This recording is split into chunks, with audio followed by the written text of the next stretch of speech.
So as we all know by now, John Jones will not be fighting Tom Aspinall. Um, there will be mixed feelings. A lot of MMA fans will cry for maybe a month or 2 months after John Jones retires before they finally move on. But for those of us who have just shrugged this off, let's talk about who Tom Aspinall will actually face next. Tom Aspinall will, of course, be crowned as the undisputed heavyweight champ. I don't know if he needs another fight to do so. I think once John relinquishes it, no, I think Tom does have to fight somebody else to unify it.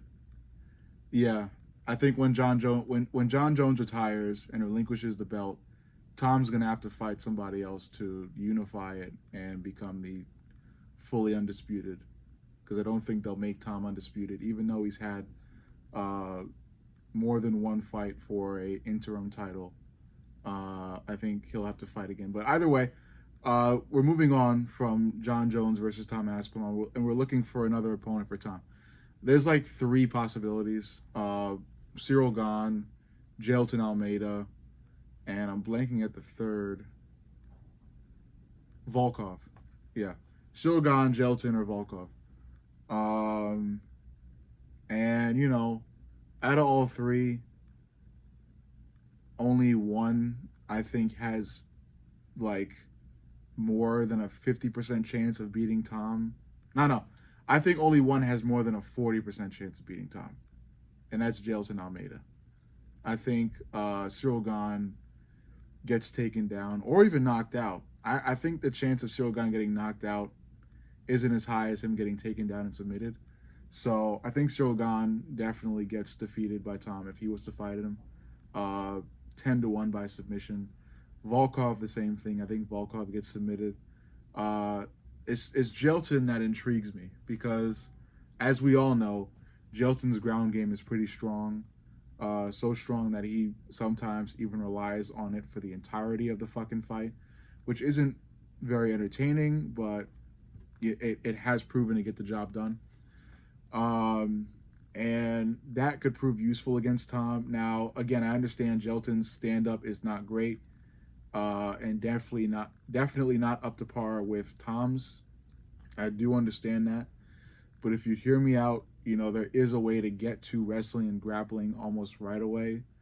So if Jailton were able to bring the fight to the ground, it makes things interesting in the least. Because I know Tom's ground game is unbelievable, as so many people would say, and I do agree with them. It is.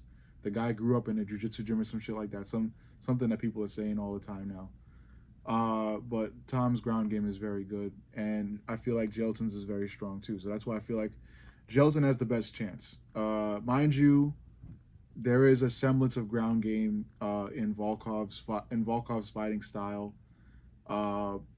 Cyril Gahn's as well. It isn't. I'm not saying it's a great ground game, but they're not like extremely helpless. Cyril Gahn definitely is more helpless than Volkov. But like I said, Jailton's ground game is above the other two, and I think that's what gives him the best chance against Tom. Mind you, it's still under 50%. I think Jailton probably has a 40 to 45% chance in my book of beating Tom. I say 40 to 45 because, again, I think there are ways to immediately bring the fight to the ground. While they're risky and while they may not work, if you're talking about a guy with really great ground game, it could work. We saw Khamzat Chimaev do it, and I know not everybody is Khamzat Chimaev, but if you train at it and you're good at it, there's a way to mix in takedowns really well. And if Jailton puts in the fucking effort and work and doesn't decide to lose track of where the fuck his head is while trying to commit to a double leg, like he did against fucking Curtis Blades, I think Jailton has a chance. And I think Jailton has potential to become a really, really strong heavyweight threat. And he's shown that in previous fights. It's just like I said, he needs to brush up the fucking takedown work and the grappling just a bit more so he's not totally defenseless if he's caught in a bad situation. But yeah, Tom's got options for next heavyweight fight, and he most likely beats all these guys. You know, like I said, Jelton, I'm only giving a 45% fucking chance. Tom is above 50%.